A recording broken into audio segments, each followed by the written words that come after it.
My prescription never made it into my hands. Instead, the pharmacist slid it back across the counter with an apologetic smile. "I'm sorry, sir," she said quietly. "Your insurance is no longer active." For a second, I thought she'd mixed me up with someone else. "I've been using the same plan for years." She typed a few more keys, frowned at the screen, then looked back at me. "It shows your coverage was terminated 3 days ago." Terminated, not expired, not suspended, terminated. The bottle of heart medication sat just beyond the register, close enough to touch, but suddenly out of reach. "I'll call my son," I said. Daniel answered on the second ring. "Dad, I'm in a meeting. The pharmacy says my insurance isn't active." There was a pause. Not surprise, not confusion. Just a pause. Then he sighed. "We had to cut some expenses." I felt the blood drain from my face. "What expenses?" "You'll understand someday." Before I could speak again, I heard a woman's voice in the background. His wife. She didn't know I could hear her. "He'll be fine." 3 words, quiet, careless, as if they were discussing an old appliance instead of Daniel's 70-year-old father. I closed my eyes. "Okay," I said. Then I hung up. 10 minutes later, I was sitting across from my attorney. "My name is Robert Carter. I'm 70 years old, a widower, and until that Tuesday morning, I believed my son loved me enough never to put money ahead of my health. Looking back now, I realize that wasn't the day my family fell apart. It was simply the day I finally noticed the cracks. Richard Lawson had been my attorney for almost 25 years. We first met when I sold the commercial construction company I'd spent 3 decades building from a pickup truck, a borrowed toolbox, and more determination than common sense. His receptionist looked surprised when I walked in without an appointment. "Mr. Carter, is everything all right? I need to see Richard." "There may be a wait." "I'll wait." Something in my voice must have reached her because she disappeared into the hallway. Less than 2 minutes later, Richard himself opened the door. "Bob." He studied my face for a moment. "What happened?" I followed him into his office and placed the folded insurance notice on his desk. He read it once, then again. "Explain." I told him exactly what had happened at the pharmacy. I repeated Daniel's words without changing a single syllable. We had to cut some expenses. Richard leaned back in his chair. "Who manages your insurance paperwork these days?" "My son." "And why?" "Because he offered to help after Ellen died. My wife had been gone for almost 4 years. Cancer, fast, merciless. When she was alive, she handled every insurance renewal, every doctor's appointment, every form that arrived in the mail. After the funeral, I found myself staring at stacks of paperwork that suddenly looked like another language. Daniel had stepped in. "Dad, don't worry about this stuff anymore. I'll take care of it." I remember feeling grateful, not suspicious. Richard folded his hands. "Did you authorize him to cancel your coverage?" "No." "Did you ask him to shop for a different policy?" "No." "Did he tell you beforehand?" I shook my head. "No." Richard was silent for several seconds. Finally, he asked a question I hadn't expected. "Bob, exactly how much control have you given Daniel over your financial affairs?" I laughed softly. "Not much." But even as the words left my mouth, I wasn't completely sure. That afternoon, I drove home instead of stopping for lunch. My house sat on the edge of Naperville, Illinois, in the same neighborhood where Ellen and I had raised Daniel. Nothing fancy. 3 bedrooms, brick exterior, maple trees older than my marriage. People often assumed retirees with comfortable savings lived in gated communities or waterfront condos.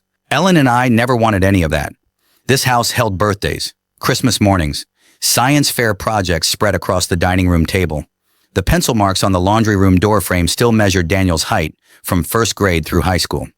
Some memories are worth more than square footage. Inside, the silence felt heavier than usual. I opened the kitchen cabinet where Ellen used to keep the family files. Most of them had been reorganized after she passed away. By Daniel. Everything sat inside neatly labeled folders. Insurance, taxes, investments, utilities. At first glance, nothing seemed unusual. Then I noticed something odd. The insurance folder contained only last year's documents. Where were this year's renewal papers? I searched every drawer. Nothing. Maybe Daniel still had them. Or maybe... I stopped myself. No, this was my son. There had to be a reasonable explanation. I wanted to believe that, more than I can explain. Around 6 o'clock, my granddaughter Lily called. "Grandpa, are you coming to my piano recital Saturday?" "Wouldn't miss it." "You promise?" "I promise." Children have a way of reminding you what still matters. After we hung up, I stared at Ellen's framed photograph on the bookshelf. She always said I trusted people too easily, especially family. Love isn't the same thing as paperwork, she'd tease whenever I signed something without reading every page. I'd laugh. So that's why I married the smart one. Standing there alone, I found myself wishing she'd been right beside me one more time. She would have known exactly which questions to ask. The next morning, Richard called. I've started looking into your records. Find anything? Not yet. His voice carried the careful tone lawyers use when they don't want clients jumping to conclusions. But I need you to answer something honestly. Go ahead. Have you signed any financial documents Daniel placed in front of you over the last few years without reading every page? I thought about it. Birthday dinners, Sunday afternoons, quick signatures between cups of coffee. Dad, it's just routine. Dad, it's for tax purposes. Dad, this will simplify everything. Too many times to count. I swallowed hard. Probably. Richard didn't respond immediately. When he finally spoke, his voice had changed. Bob. Yes, I think we need to find out exactly what those papers were. I looked through my living room window toward the quiet street where children rode bicycles after school and neighbors waved as they walked their dogs.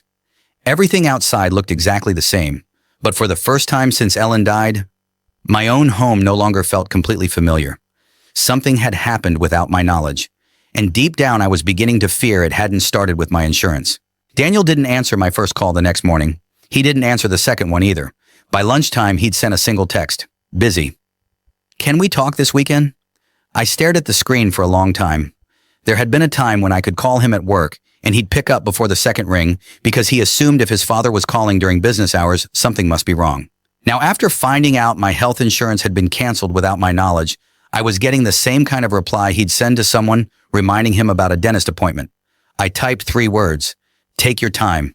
Then I put my phone face down. I wasn't going to chase answers anymore. Richard called just after 2 that afternoon. I've requested copies of everything connected to your trust and your insurance policy. How long will that take? A few days, maybe a week. Some institutions move faster than others. I hate waiting. I know. He paused before adding, while we're waiting, I want you to do something. What's that? I want you to go through your house and gather every financial document you still have. Tax returns, bank statements, insurance notices, investment summaries, anything with a date on it. You think something's missing. I don't know yet, but you suspect it. I've learned not to ignore my instincts. Neither had I. Not anymore.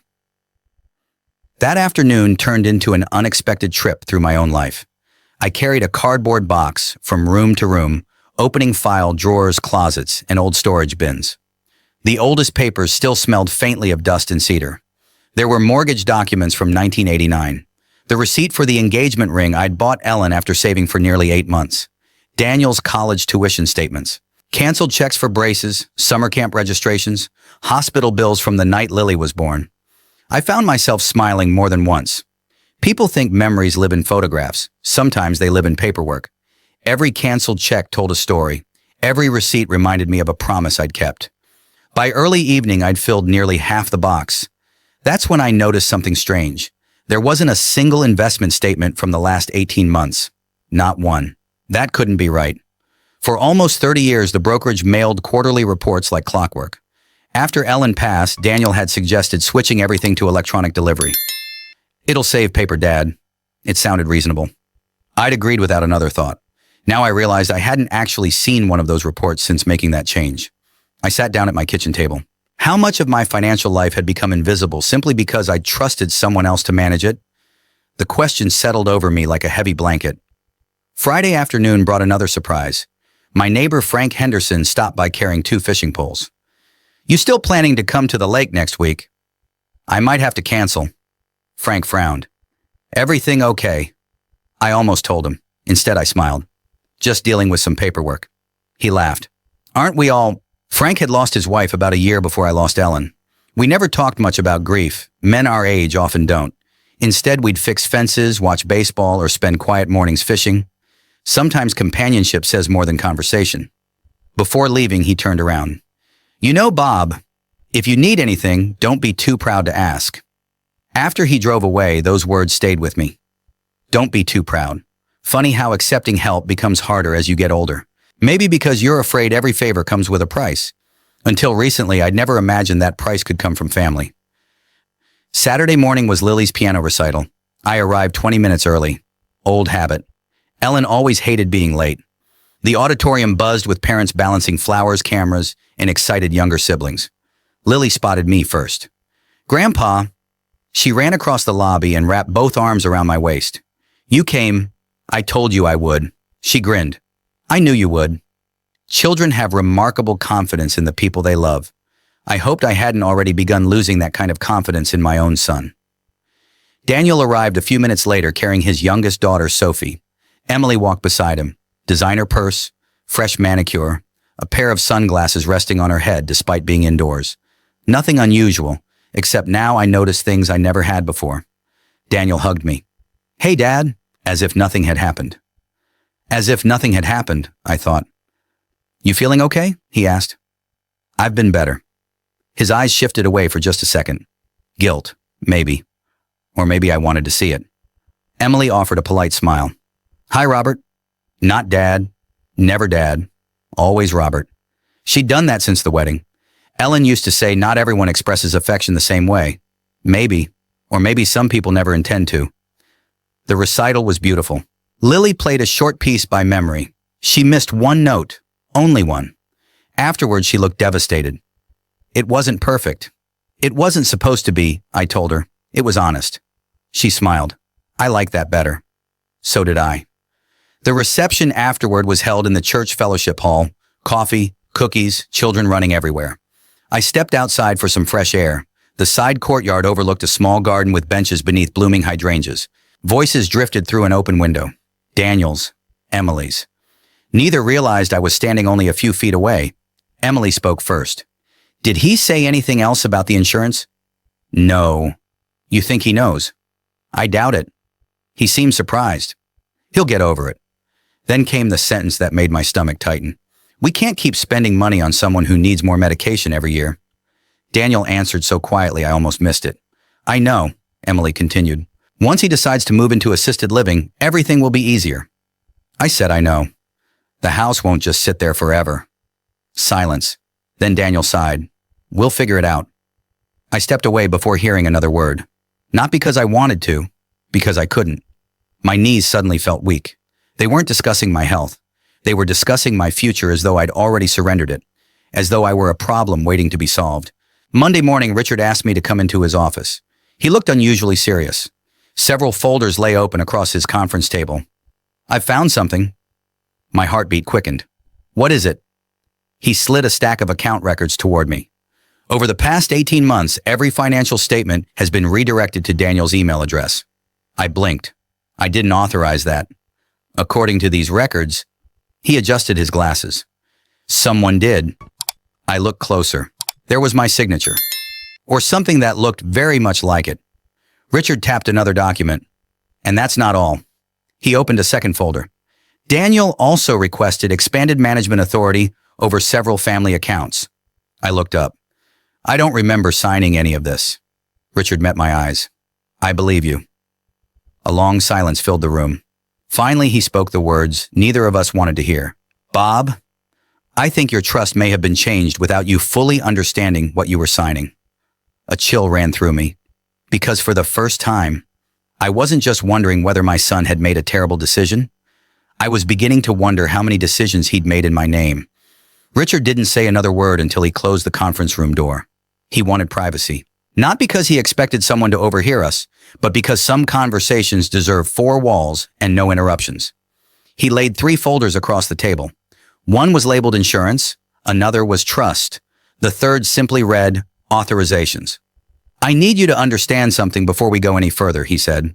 I thought I did. No, Bob. You understand that your insurance was canceled. What you don't understand yet is that this may only be one piece of a much larger picture. I leaned back slowly. Tell me. He opened the first folder. Your insurance wasn't canceled because the policy expired. I know. It wasn't canceled because the premiums weren't paid either. That caught my attention. What do you mean? The premiums had already been paid 6 months in advance? I frowned. Then why was it terminated? Richard slid a letter toward me. Because someone requested that you be removed from the family policy. I stared at the page. There it was. A formal request. My name, my policy number, a digital authorization. Who signed this? That's what we're trying to determine. For the next hour, Richard walked me through documents I'd never seen before. Most of them looked ordinary, routine, the kind of paperwork nobody enjoys reading. But when he slowed down and explained each page, a pattern began to emerge. Nearly every major change during the past 2 years had one thing in common. Daniel had been involved. Address changes, electronic delivery, bank notifications, medical correspondence, investment updates. Nothing dramatic by itself. But together, they slowly moved information away from me and toward him. It hadn't happened overnight. It had happened one signature at a time, one favor at a time, one, "Dad, I'll handle it," at a time. "I want you to do something difficult," Richard said. "What?" "Don't confront Daniel." I almost laughed. "You think I'm going to storm into his house?" "I think you're a father." He smiled sadly. "And fathers usually want explanations before they want evidence." He wasn't wrong. Part of me still hoped there was some misunderstanding, some accounting mistake, some terrible coincidence. Richard folded his hands. "If Daniel realizes we're reviewing everything, he'll start explaining things before we know the facts." "You think he'd hide evidence?" "I think people under pressure make poor decisions." I nodded. "So what do I do? You live your life." "That's it. For now."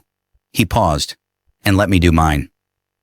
It felt strange leaving his office without answers. Even stranger, pretending nothing had changed. The following Wednesday, Daniel called. "Dad, you want to come over Sunday? Emily's making pot roast." For a moment, I almost said, no. Then I remembered Richard's advice. "I'd like that." "Great. The girls miss you." "I miss them too." After hanging up, I realized something. Daniel had never mentioned my insurance. Not once. If he'd made an honest mistake, wouldn't that be the first thing he wanted to discuss instead? He acted as though the conversation at the pharmacy had never happened. I spent the rest of the week taking care of something I'd neglected for years, my own independence. Richard had connected me with an insurance broker who specialized in retirement plans. By Friday afternoon, I had a new medical policy. It cost more than the old one. I could easily afford it. That wasn't the point. The point was that no one else would ever be able to cancel it. The broker, a woman named Karen, smiled as we finished the paperwork. "You've been very organized." I chuckled. "You would have laughed if you'd seen me a week ago." She tilted her head. "What changed?" I remembered I'm still responsible for my own life. She smiled. "I wish more people your age believed that." So did I. Richard also insisted I update several legal documents. Medical power of attorney, financial power of attorney, emergency contacts, beneficiary information. One by one, every authorization that automatically named Daniel was revoked. Not out of anger, out of necessity. When we finished signing everything, Richard locked the originals inside his office safe. There. I looked at the stack of certified copies. I hope I never need these. I hope so too. But hope isn't a legal strategy. That sounded exactly like something Ellen would have appreciated. Sunday dinner arrived. Emily greeted me with her usual polite smile. "Robert, come in." The girls ran to hug me. Lily immediately pulled me toward the living room. "Grandpa, I got an A on my history project." "I knew you would." She grinned. "I wrote about Abraham Lincoln." "Good choice," Sophie interrupted. "I lost my front tooth." She proudly showed me the gap. I laughed for the first time in days. Children have a remarkable ability to remind you that innocence still exists. Dinner itself felt almost normal. Almost. Daniel talked about work. Emily talked about school schedules. The girls argued over mashed potatoes.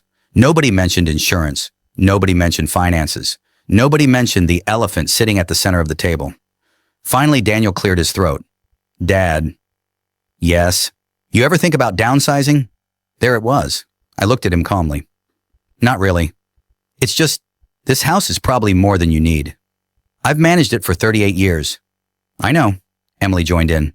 "There are some wonderful retirement communities nearby. They have activities, and transportation, and medical staff." She listed the benefits as though reading from a brochure. I smiled politely. "I appreciate the suggestion." Daniel relaxed. "I just don't want you taking care of such a big place alone." "I understand." Then Lily asked if I'd help her with a puzzle after dinner. The conversation ended, but the idea stayed with me. They weren't asking whether I wanted to move. They were planting the thought, patiently, carefully, like gardeners preparing the soil. After dessert, I stepped outside onto the back patio, while the girls cleaned up their game. The evening air carried the smell of fresh-cut grass. I heard voices through the slightly open kitchen window. Emily. He'll have to move eventually, Daniel answered. Maybe. We're already spending too much waiting. I'm handling it. When? Another pause. The house alone is worth almost $900,000. My heart skipped. Emily continued.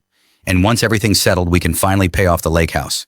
Lake house, Daniel had told me they were still saving for one. Apparently, they already had it. I stayed perfectly still, not because I wanted to hear more, because I suddenly realized how little I actually knew about my son's finances, or his ambitions. The next morning, Richard called before 9. I have an update. Good or bad? I'm not sure yet. He sounded unusually cautious. The forensic accountant finished reviewing the account activity. And there are several transactions I can't explain. My stomach tightened. What kind of transactions? Money wasn't stolen. I let out a small breath. But authority was expanded. What does that mean? It means someone gradually increased Daniel's access to accounts that were never supposed to be under his control. I never approved that. I believe you, Richard hesitated. There's one more thing. What? I've sent several signatures to a handwriting specialist. I frowned. You think they're fake? I don't know. But, he looked directly at me. Just some of them don't look like they were signed by the same hand. For the first time since this nightmare began, I understood that we had crossed an invisible line.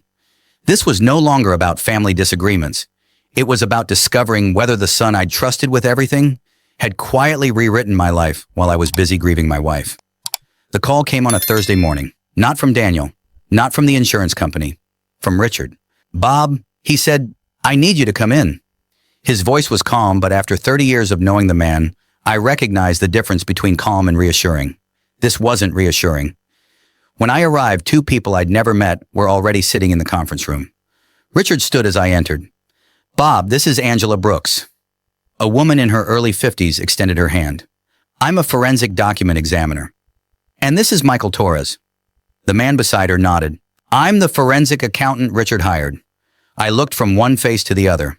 So, Richard motioned for me to sit. They've finished their reports. The room suddenly felt much smaller. Angela slid several documents across the table. I'd like you to look at these signatures. There were 6 pages. Every one of them carried my name, Robert James Carter. Some looked perfectly normal.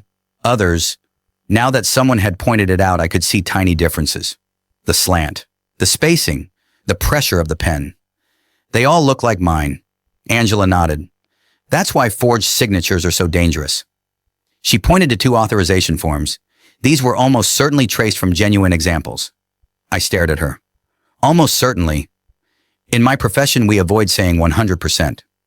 She folded her hands. But I am highly confident these 2 signatures were not written naturally. The words landed like stones. Not written naturally. Someone had tried to become me. Michael opened a thick binder. My findings concern the financial side. He turned several pages. There is no evidence that large sums of money were stolen. I let out a slow breath. At least there was that. But, he continued before I could relax, there is clear evidence that control over several assets shifted gradually over the past 22 months. Explain. For example, he pointed to one account. Originally, Daniel could only view transactions. Another page. 6 months later, he gained authority to transfer funds between related accounts. Another page. A few months after that, he gained authority to request administrative changes. And eventually, Michael met my eyes. He was one signature away from controlling nearly everything. The room fell silent, not because of the money, because I suddenly understood the plan. This had never been one impulsive decision. It had been built one small step at a time, carefully, patiently, quietly. Richard dismissed the experts after thanking them. Once the door closed, only the 2 of us remained. What happens now? I asked. We file. What exactly? A petition requesting an immediate accounting of every trust-related transaction. He slid another folder toward me. I also want emergency protection orders, preventing further changes until the court reviews everything. I rubbed my forehead. I never wanted to sue my own son. I know. But you're not suing him because he's your son. He paused. You're asking the court to protect you because someone abused your trust. There was a difference. A painful one. but an important one. The paperwork was filed the following Monday. Richard warned me not to expect immediate fireworks. This isn't television, he said with a faint smile. No one gets arrested by lunchtime. What should I expect? Letters, requests, depositions, document production, a lot of waiting. Waiting. I'd become very familiar with that word. Daniel called 3 days later. Dad. His voice sounded different, tighter. Were you contacted by the trust office? I was. They're asking for documents. I imagine they are. There was a long silence. Finally, he asked, Did you hire a lawyer? Yes. Another silence. Then, why? I closed my eyes. Of all the questions he could have asked, that was the one that hurt the most. You canceled my health insurance without telling me. I can explain. I've waited a week. I know. You never tried. He sighed heavily. Dad, this is getting blown out of proportion. Is it? It was just paperwork. No, Daniel. For the first time since Ellen's funeral, I let steel enter my voice. It stopped being paperwork the moment I stood in a pharmacy, wondering whether I could afford the medication that keeps my heart beating. He didn't answer. I wasn't sure he could. 2 days later, Emily appeared at my front door, alone. I invited her inside. She remained standing. Robert, I wish you'd call me Dad. She looked uncomfortable. It's all right. You never have. She lowered her eyes. I came because Daniel's falling apart. I see. He hasn't been sleeping. Neither had I. He says you're trying to ruin us. I looked at her quietly. Do you believe that? She hesitated. No. Another pause. I think everyone's scared. So am I. That surprised her. She'd probably imagined me sitting at home planning revenge. The truth was much simpler. I was terrified. Terrified that every answer Richard uncovered erased another good memory I'd shared with my son. Emily finally sat down. I didn't know about the insurance. I believed her. Not because I trusted her completely, because the shock on her face looked genuine. But I did know Daniel was handling your paperwork. So did I. I thought... She stopped. What? I thought you wanted him to. So did I. For the first time since she'd walked in, neither of us knew what to say. Then she whispered something I never expected. I should have asked more questions. Yes. So should I. The legal requests kept uncovering more records. Emails, bank correspondence, electronic authorization logs.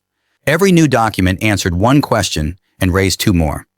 Richard called almost daily. Progress, I asked one afternoon. Steady. You sound encouraged. I am. Why? Because facts don't change. He smiled slightly. People's stories do. The biggest surprise came from the trust administrator. She requested an in-person meeting. I've worked with your family for almost 15 years, Mr. Carter. I know. Something never made sense to me. What? She opened a file. Daniel always seemed unusually eager to accelerate succession planning. I frowned. Succession planning? The transition of trust management after your death. My stomach tightened. I never instructed anyone to begin that. I know. She looked genuinely troubled. That's why I documented every unusual request. She handed Richard copies of her notes. Every phone call, every email, every meeting. Daniel had repeatedly asked hypothetical questions. What happens if Dad becomes incapacitated? How quickly can assets be transferred? Can property be sold before probate under certain circumstances? Separately, the questions seemed reasonable. Together, they painted a very different picture. Richard looked at me. This is exactly why records matter. The pressure finally broke Daniel. He called late one evening. Dad? He sounded exhausted. I need to see you. We can meet. When? Tomorrow. He arrived carrying no paperwork, no lawyer, no explanations prepared in advance, just a tired face that suddenly looked older than his 52 years. For several minutes, neither of us spoke. Finally, he said, I never meant for any of this to happen. I looked at him carefully. Which part? The insurance? The trust? The signatures? The lies? He stared at the floor. I was trying to help. Were you? He nodded weakly. At first. Those two words echoed through my mind. At first. Meaning, at some point, help had become something else. Before I could ask another question, Richard called. I answered on speaker. Bob, we received the final report. Daniel's head lifted. Richard continued. The handwriting examiner has completed her supplemental analysis. I swallowed. And there weren't just 2 altered signatures. He paused. There were 4. The silence that followed was unlike any I'd ever experienced, because everyone in the room, including my own son, finally understood that this wasn't a misunderstanding anymore. The truth had stepped into the light, and none of us could pretend not to see it. For the first time in months, Daniel didn't argue. He didn't deny the report. He didn't accuse Richard of exaggerating. He simply sat in the chair across from me, elbows on his knees, staring at the hardwood floor I'd refinished with my own hands nearly 20 years earlier. I don't know how we got here, he whispered. I looked at him for a long moment. I do. He slowly raised his eyes. It started the day you stopped asking what I wanted and started deciding what was best for me. He opened his mouth to respond, but nothing came out. Sometimes silence is the most honest answer a person can give. The legal process moved faster than Richard had expected, not because the courts rushed our case, because the evidence was unusually organized. The trust administrator had preserved years of correspondence. The brokerage firm had detailed electronic records. The insurance company maintained a complete log showing exactly when my coverage had been canceled and from which online account the request had been submitted. None of it proved malicious intent on its own, but together it painted a picture that was impossible to ignore. Richard explained it during one of our meetings. Civil cases aren't always about finding one dramatic moment. They're about patterns. And your case has a pattern. I nodded. One decision led to another. Exactly. Each decision expanded Daniel's authority, and each expansion depended on you believing everything was routine. I leaned back. I made trusting him too easy. Richard shook his head. No, you made loving your son easy. Those aren't the same thing. A month later, we attended mediation before the court scheduled a formal hearing. Richard recommended it. It gives everyone a chance to resolve matters before a judge has to. Daniel arrived with his attorney. Emily sat beside him.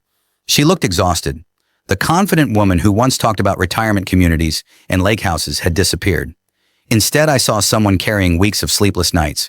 The mediator, a retired judge, began calmly. We're not here to decide who's a good person. We're here to resolve a legal dispute. I appreciated that. Families rarely fit neatly into heroes and villains. They're usually just people making increasingly poor decisions. Daniel spoke first. Dad, his voice cracked. I never wanted to hurt you. I listened. I honestly believed I was helping. Richard didn't interrupt. Neither did I. Daniel continued. When Mom died, he stopped to collect himself. Everything felt like it was falling apart. You stopped opening your mail. You forgot appointments. You signed papers without reading them. I thought somebody had to take over. I answered quietly. So you took over? At first, yes. His eyes filled with tears. But then life got expensive. Our mortgage went up. Lily needed braces. Sophie's school tuition increased. Emily's mother got sick. It felt like every month there was another bill. He looked ashamed. I kept telling myself I'd fix everything before you noticed. I asked one question. The insurance? He closed his eyes. I convinced myself your Medicare would cover enough. It didn't. I know. You didn't even tell me. I was embarrassed. No. I shook my head gently. You were hoping I wouldn't find out. He didn't deny it. Emily finally spoke. I need to say something. Everyone turned toward her. I knew money was tight. I knew Daniel was handling Robert's paperwork. She looked at me. I truly didn't know he'd canceled your insurance. I believed her, but... She continued through tears. I encouraged him to think about the future. The house. The trust. The inheritance. She covered her face briefly. I kept saying we deserved a break. I never stopped to ask who was paying for it. The room became very quiet. Greed rarely announces itself. More often it disguises itself as justification. Just this once. Just until things improve. Just because we deserve it. Those little sentences can destroy families. The mediation lasted nearly 6 hours. By the end of the day, several agreements had already been reached. Daniel voluntarily surrendered every financial authorization connected to me. The court-appointed accountant would oversee a complete review of every account. The trust would return to its original structure until the judge issued a final order. Richard considered it a good beginning. I considered it something else. A beginning isn't the same as healing. Over the following weeks, the financial review was completed. The results surprised everyone. No money had disappeared into secret offshore accounts. No hidden millions had been stolen. Instead, the damage was quieter. Funds had been shifted. Permissions had been expanded. Boundaries had been erased. Most of the money remained exactly where it belonged. The problem wasn't theft. It was control. Richard explained it perfectly. Bob, if someone quietly takes the keys to your house, it doesn't matter whether they steal your furniture. The fact that they can walk in whenever they choose is the real danger. That sentence stayed with me, because it wasn't just about money anymore. It was about dignity. A week before the final hearing, I visited Ellen's grave. I hadn't been there in months. Fresh flowers rested beside the headstone. Someone else had visited recently. Probably Lily. She loved bringing daisies because Ellen once told her they looked cheerful no matter the weather. I stood there for a long time. I've been angry, I admitted aloud. I know that's not who you wanted me to become. The wind moved softly through the maple trees. I keep wishing you were here. You always knew how to see the good in people. I smiled faintly. Maybe sometimes too much. As I turned to leave, I remembered something Ellen had said years earlier, after Daniel accidentally broke one of her favorite serving bowls. She hadn't cared about the bowl. She cared that he'd tried to hide the pieces. Accidents can be forgiven, she told him. Cover-ups become choices. At the time, Daniel was 12. Now he was 52. The lesson hadn't changed. The final hearing lasted less than 2 hours. Most of the major issues had already been resolved through mediation. The judge reviewed the forensic reports, the trust records, the financial accounting. Then she addressed Daniel directly. Mr. Carter, you exceeded the authority your father intended to give you. Her words were measured. You may have believed your actions were practical, but practical decisions still require legal authority. Daniel nodded. Yes, Your Honor. The judge approved the restoration of my complete control over every account and every trust-related decision. She also ordered safeguards that Richard had recommended.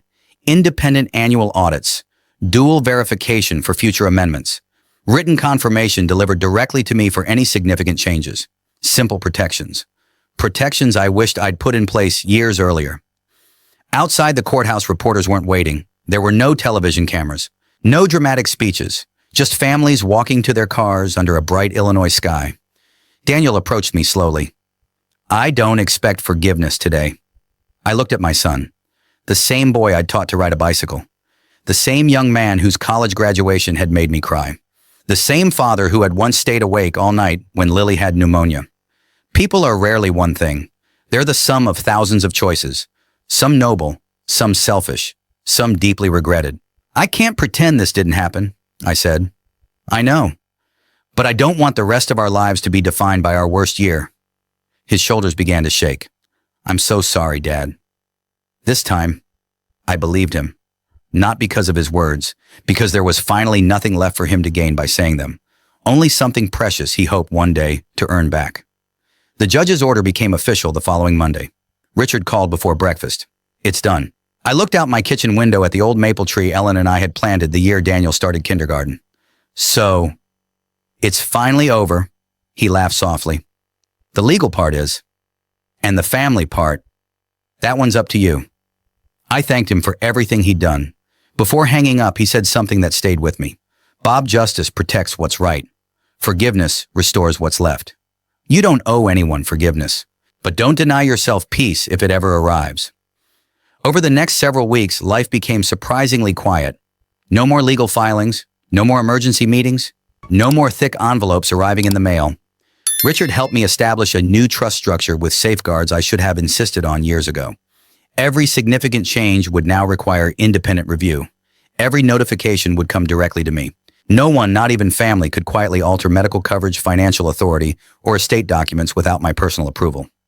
For the first time since Ellen died, I felt something I hadn't realized I'd been missing. Control, not over other people, over my own life. One Tuesday afternoon, I returned to the same pharmacy. The same pharmacist recognized me immediately. I'm glad to see you again, Mr. Carter. So am I. She entered my information into the computer. A moment later, she smiled. Everything looks perfect. I couldn't help smiling back. No surprises this time. Not today. She handed me the prescription I'd almost walked away without weeks earlier. As I reached for my wallet, she shook her head. Your new coverage already took care of it. I slipped the medicine into my jacket pocket. Walking back to my truck, I realized that little white bag represented far more than medication. It represented independence, something no one should ever surrender simply because growing older makes life more complicated. Daniel didn't call for nearly a month. When he finally did, he didn't ask about money. He asked if he could stop by. Alone. I said yes. He arrived carrying a cardboard box. I found these while cleaning out the garage. Inside were old family photo albums, my military-style toolbox from the construction company, Ellen's handwritten recipe cards, a baseball glove we'd used when he was 12. I should have brought these back sooner. You should have, he nodded. I know. We sat on the back porch for almost 2 hours, not talking about lawyers, not talking about court, just remembering. The fishing trip in Wisconsin, the time Mom burned Thanksgiving dinner, the summer we built the treehouse. At one point, Daniel laughed so hard he had tears in his eyes. I can't believe you let me hammer nails at 8 years old. I stayed close enough to catch the hammer. You did. Then the laughter faded. Dad. Yes. I've spent weeks trying to understand how I became the kind of man who could justify what I did. I didn't interrupt. I kept telling myself I was protecting my family. But somewhere along the way, I stopped protecting my family. I started protecting my lifestyle. He looked away. I confused comfort with necessity. That was the most honest thing he'd said since all this began. Emily surprised me a few days later. She asked if we could have coffee, just the two of us. I owe you an apology. You don't owe me one. I do. She wrapped both hands around her coffee mug.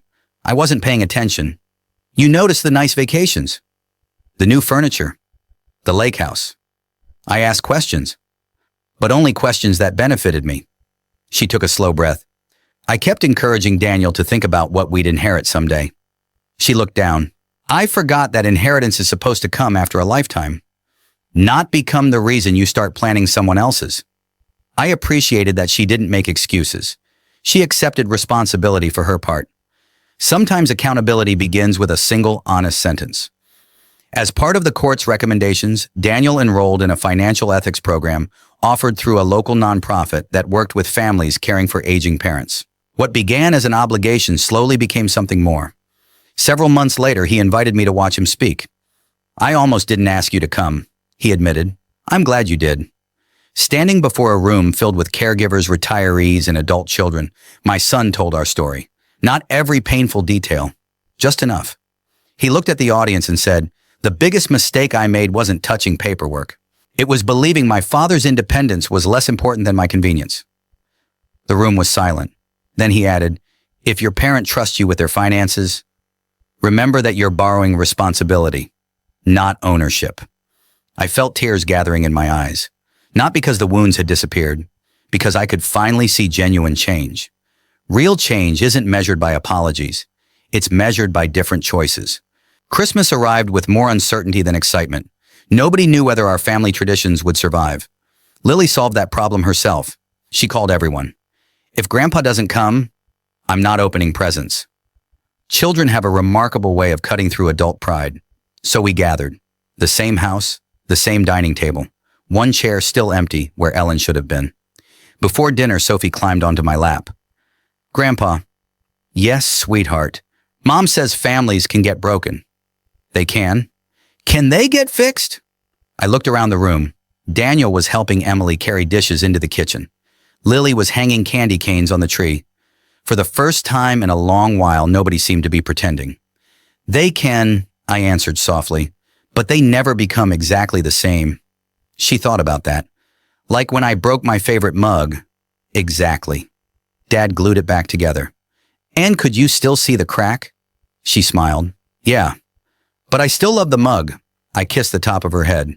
So did your dad. Today when people ask me what I learned from everything that happened, I don't tell them about the courtroom, or the forged signatures, or the canceled insurance. I tell them something much simpler. Growing older doesn't mean giving up your independence. Read what you sign. Ask questions. Keep copies. Trust the people you love, but never believe that love and accountability cannot exist together. The people who truly care about you won't be offended by transparency. They'll welcome it. As for Daniel and me, we're still rebuilding. Trust doesn't return because a judge signs an order. It returns one honest conversation, one kept promise, and one ordinary day at a time. I don't know how many years I have left. None of us do. But I know this. I would rather spend those years teaching my grandchildren about integrity than teaching them about resentment. That, to me, is the greatest inheritance any family can leave behind. And if my story reminded you to check in on your parents, to protect your own independence, or simply to choose honesty over convenience, then something good came from one of the hardest chapters of my life. Thank you for spending this time with me. If this story touched your heart, I'd love to hear your thoughts in the comments. Share it with someone who might need the reminder. And if you'd like to hear more stories about family resilience and quiet justice, I hope you'll subscribe and join me again.